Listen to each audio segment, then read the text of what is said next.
हिसार कांग्रेस के प्रभारी चक्रवर्ती शर्मा, जयप्रकाश, राजेंद्र सूरा, परेश भारद्वाज। जितने भी भाई आए आप सबका धन्यवाद। और आपके चैनल के माध्यम से हम पूरे के पूरे हिसार पार्लियामेंट के सभी मतदाताओं का, सभी साथियों का, सभी जितने भी निवासी हैं हिसार पार्लियामेंट क्षेत्र के, उनको सबको मकर संक्रांति की बधाई देते हैं। मुझे पार्टी ने हिसार पार्लियामेंट का प्रभारी बना के आपके बीच में भेजा है।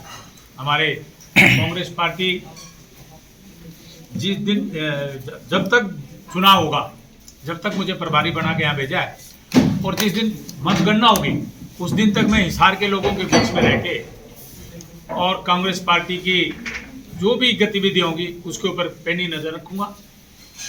और पूरे के पूरे विधानसभाओं में कौन कौन हमारे साथी सक्रिय हैं, कौन कौन पार्लियामेंट के लिए काम कर रहे हैं, उन सब की रिपोर्टिंग डेली की डेली हम जो है ना ऊपर हाईकमांड के अंदर डेली ईमेल होगी इस बात की।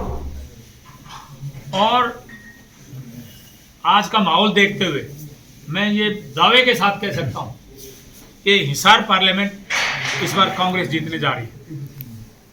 इतना भारी कट, इतना भारी लोग, और आज हमारा जिला कांग्रेस कमेटी के ऑफिस में बड़ी भारी संख्या में हमारे कार्यकर्ता वहाँ पर आए और उनका उत्साह देख के लगता था कि कांग्रेस पार्टी का हमारा प्रत्याशी यहाँ भारी बहुमत से जीत के निकलेगा।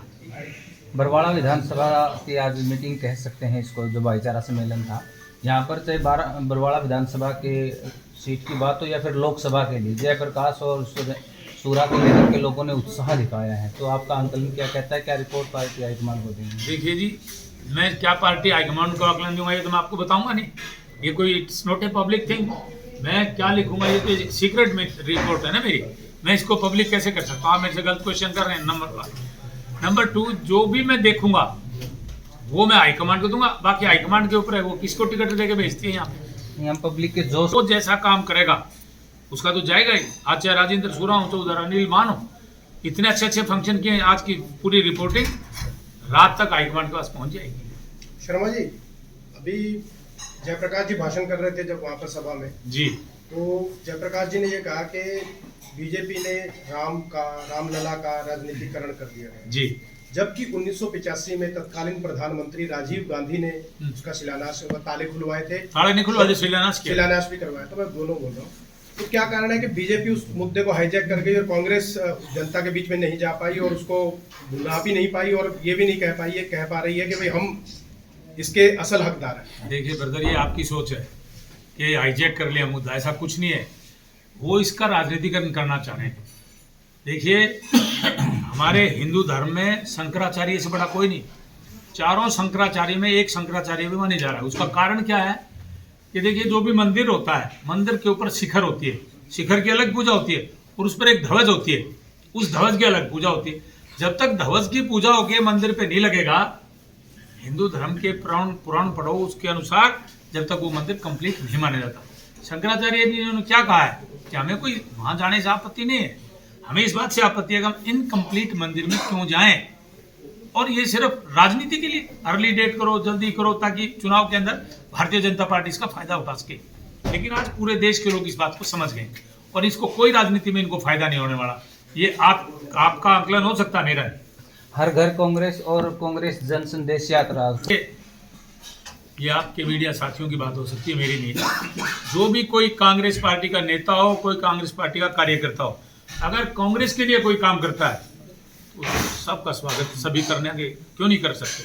तो क्या चक्रवर्ती जी दोनों उसमें दिखाई दे सकते हैं? किसमें? दो जो यात्राएं निकल रही हैं। हाँ, दिखाई क्यों नहीं दे सकते? दोनों में मिलेंगे? मिल भी सकते हैं। क्या मिल भी सकते? हाँ, मैं अगर उस दिन कहीं, मान लो अगर मैंने प्रोग्राम दे रखा उचाना में, तो फिर मैं यहाँ कैसे आऊँगा? आप बताओ। नहीं, 90 विधानसभा में जाएंगे सर? ऐसा नहीं, 90 में नहीं जाऊँगा, मैं तो अपनी पार्लियामेंट में रहूँगा। इसमें भी 7 आती हैं जी, इसमें भी 7 विधानसभा है। हाँ, 7 हैं, 7 विधानसभा हैं। अगर हो सकता है उस दिन हम उसी विधानसभा में हम भाग लेंगे। कैसे? प्लीज रिक्वेस्ट है आपसे, आप कांग्रेस की लड़ाई मत दिखाओ। कांग्रेस की कोई लड़ाई नहीं है। हर कांग्रेस का नेता, हर कांग्रेस का साथी कांग्रेस को बढ़ाने के लिए काम कर रहा है।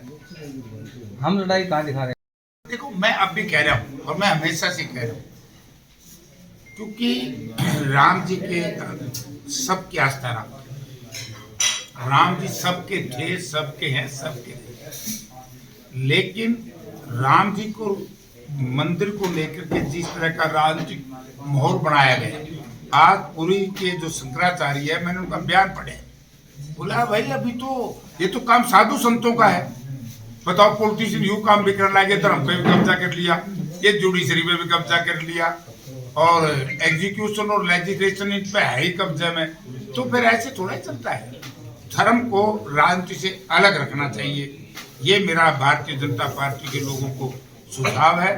रामचंद्र जी सबके हैं, सबके थे, सबके रहेंगे। हमारा विरोध मंदिर बनाने का नहीं है, हमारा विरोध है उसका राजनीतिकरण करने का। आप खुद भी मानोगे राजनीतिकरण कर रहे हैं कि नहीं कर रहे। शंकराचार्य बुलाने चाहिए, शंकराचार्य ने बुलाना चाहिए था देश को, हमारे संतों ने बुलाना चाहिए था देश को।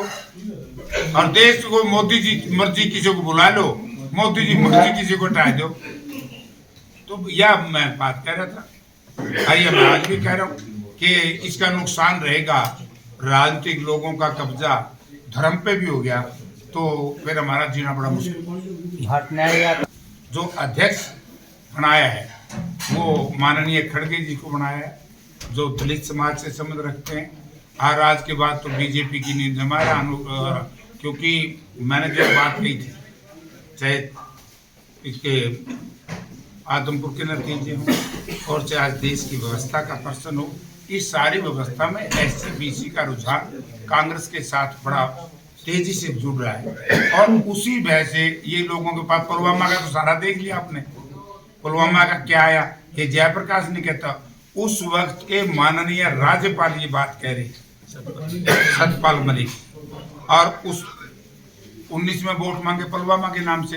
अभी मंदिरवाड़ा इनकी पोल खुल गई, जैसे वो खुल गई ना इसकी हिंदू मुस्लिम के दंगे की मेवात वाली, ऐसी ये खुल जाएगी। सारा देश विरोध कर रहा है, हर नौजवान विरोध करे। हम कहते हैं मंदिर बनाओ, लेकिन मोदी जी ने जो वायदा कराया था 2 करोड़ बेरोजगार लोगों को हर साल रोजगार देना, मोदी जी ने जो वायदा किया था हर जन धन खाते में योजना के तहत 15-15 लाख रुपए देना, किसान की जो आमदन है 2022 तक हम डबल कर देंगे। कानून व्यवस्था की बात थी, आज अपनी अर्थव्यवस्था क्या है। 4 दिन पहले मैं चंडीगढ़ में था और अफगानिस्तान के कुछ लोग आए हुए थे, वहाँ की टीम आई हुई है, वनडे मैच खेली थी। तो वहाँ के हमारे साथियों ने पूछा कि अफगानिस्तान की अर्थव्यवस्था हिंदुस्तान से मजबूत, बांग्लादेश जो स्वर्गीय श्रीमती इंदिरा गांधी जी ने बड़े संघर्ष से बनाया था इस देश के जवानों ने, आज उसकी अर्थव्यवस्था हमसे मजबूत, और भारत की अर्थव्यवस्था कहाँ है। इस तरफ तो ध्यान ही नहीं है, केवल वोट लेने का इवेंट्स पॉलिटिक्स जो करते हैं ना, इवेंट्स मैनेजमेंट जो करते हैं, उसका नुकसान होगा, किसी को भी लाभ नहीं होगा। अंत में मैं सभी साथियों से प्रार्थना करता हूँ कि हम समय समय पे पूरे पार्लियामेंट क्षेत्र में घूमेंगे, तो आपके सहयोग की अपेक्षा करते हैं। आज का जो सफल कार्यक्रम भाई राजेंद्र